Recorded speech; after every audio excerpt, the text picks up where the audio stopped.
Hi, this is Understanding Students with ADHD by Candace Garcia. We will be going over some slides to hopefully help you and everyone else get a better understanding of students and children with ADHD and how we can better meet their needs. So, how many students with ADHD are currently being served? ADHD is characterized under IDEA in the category of other health impairments. And so by doing this, it's a very broad area for it to be in. And so it's actually very difficult to pinpoint an exact number of students that have ADHD that are being served through the special education system. Also, students with ADHD may have other disabilities that they are also receiving service for. A student with ADHD may also have autism or may have an anxiety disorder or something else that they are receiving service for. So it is in fact very difficult to determine the current exact number for students that are being served with ADHD. But knowing that, we do know that in between 2014 and 2016, according to the CDC, 10.6% of children between the ages of 5 and 17 were diagnosed with ADHD. And in this range, boys had a higher rate of diagnosis with ADHD, higher incidence than girls. Boys had a 14.5% rate of ADHD comparatively to girls 6.5%. So we know how many students or children and students in this age range have ADHD. We just don't know how many exactly are being served. So how has the number of students identified increased in recent years?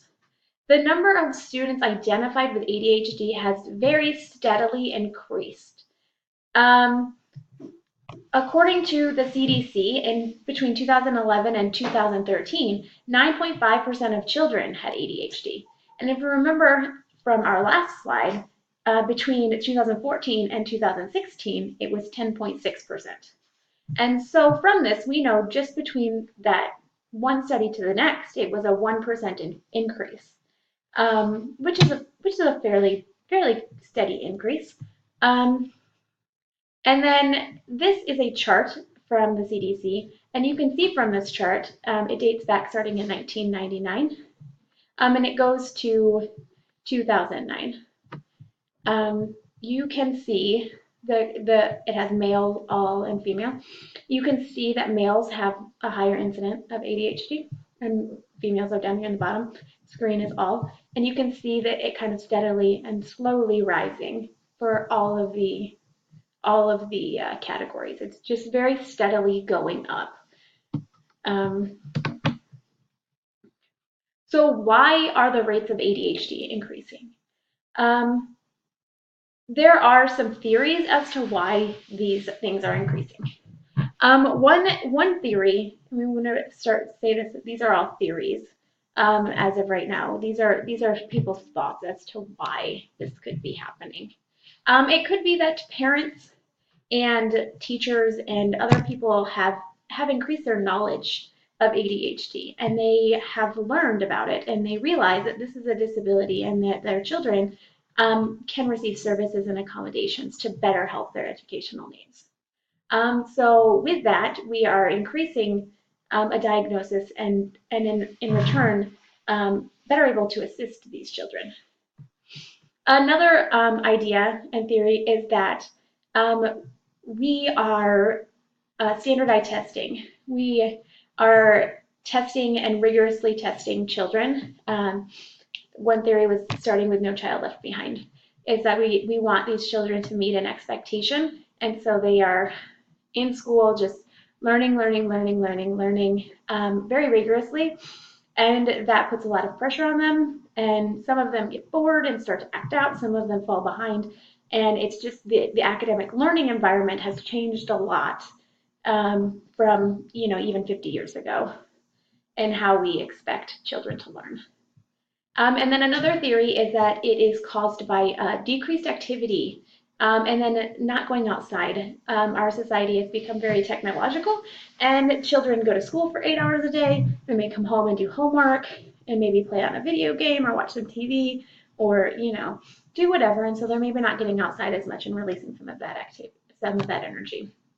And so these are some of the theories behind why we're seeing an increase in ADHD rates. So what are the characteristics and behaviors of students with ADHD? I've laid out two main types of ADHD. I have the inattentive ADHD and hyperactive impulsive ADHD. So inattentive characteristics and behaviors are that they tend to make a lot of careless mistakes. They have difficulty listening when people are talking to them. They have difficulty following directions. They're not terribly organized, and they're very easily distracted. I have a student who you can almost watch her kind of leave the building. She's just there, and then she's kind of gone. She's very inattentive. With inattentive ADHD, these students are just, they're quiet and they're just not socially a problem. They just are not as inattentive, not paying a whole lot of attention. Not because they don't want to, but it's hard to focus and they're easily distracted. And then hyperactive and impulsive ADHD is a student who has to move. They're moving their hands. They have difficulty staying in their seat. They may stand. Some of them I've seen even just like leaning off of a chair. I've seen some of these students fall out of a chair. They're very busy. They're very busy, moving all the time. They have difficulty waiting and being patient.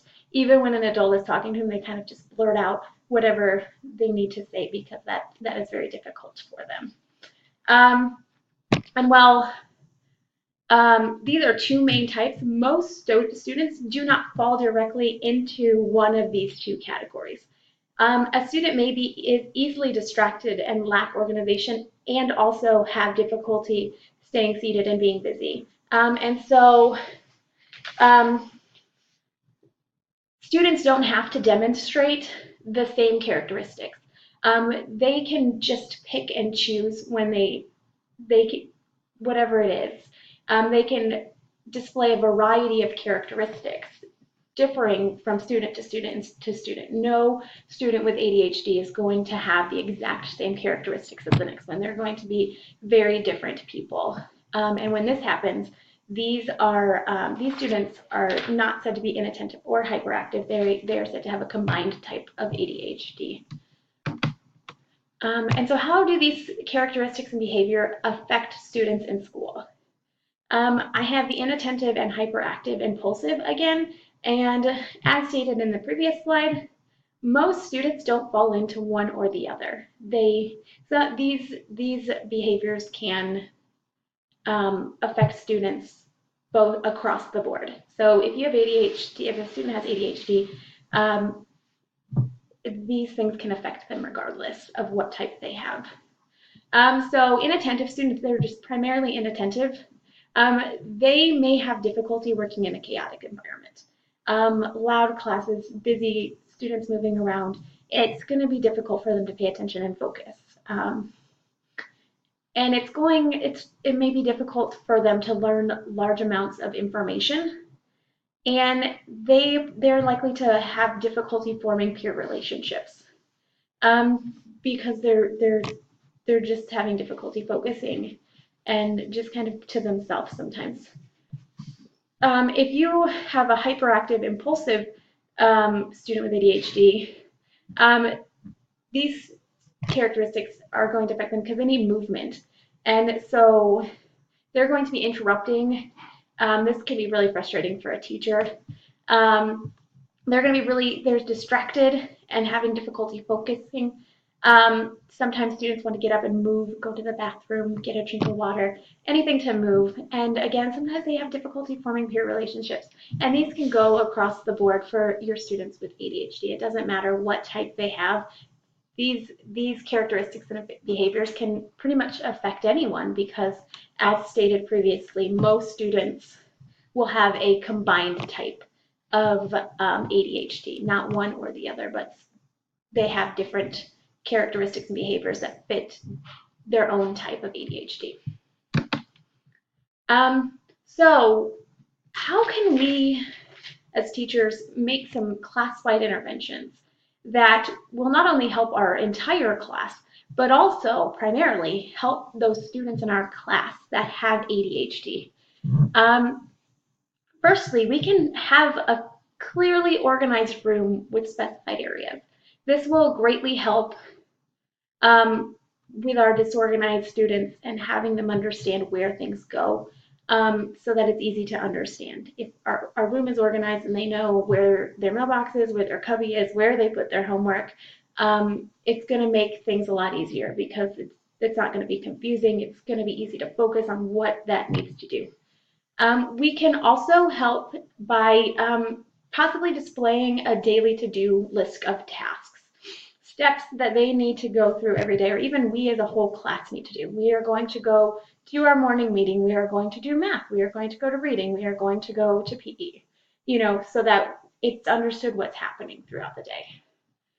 We can offer our students flexible seating. If we have a student that needs to move, we can offer them a way to move that is not going to be disruptive for our class. We may have varied seating areas. If a kid needs a quiet spot in a corner, then there's a quiet spot for them that's going to allow them to best work. Different areas and seating options to best help our students. We can also offer graphic organizers, folders, and agendas. This again helps with organization and setting those clear examples of what and how and when to do things.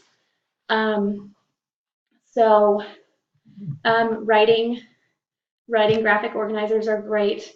Folders for your homework, bring back to school, take home, older kids, an agenda with what you're supposed to be doing every day. Homework can be listed in it.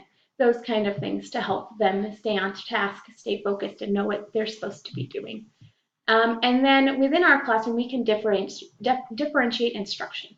This will help us to meet the educational and learning needs of not only our ADHD students, but our entire students. So if our students are falling behind and not understanding something because they've gotten distracted or whatever, we can then pick it up and go, okay, how can I help you?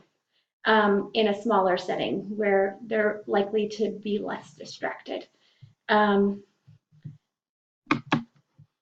And here are our sources. So I hope that you learned something about understanding your students with ADHD. Thank you.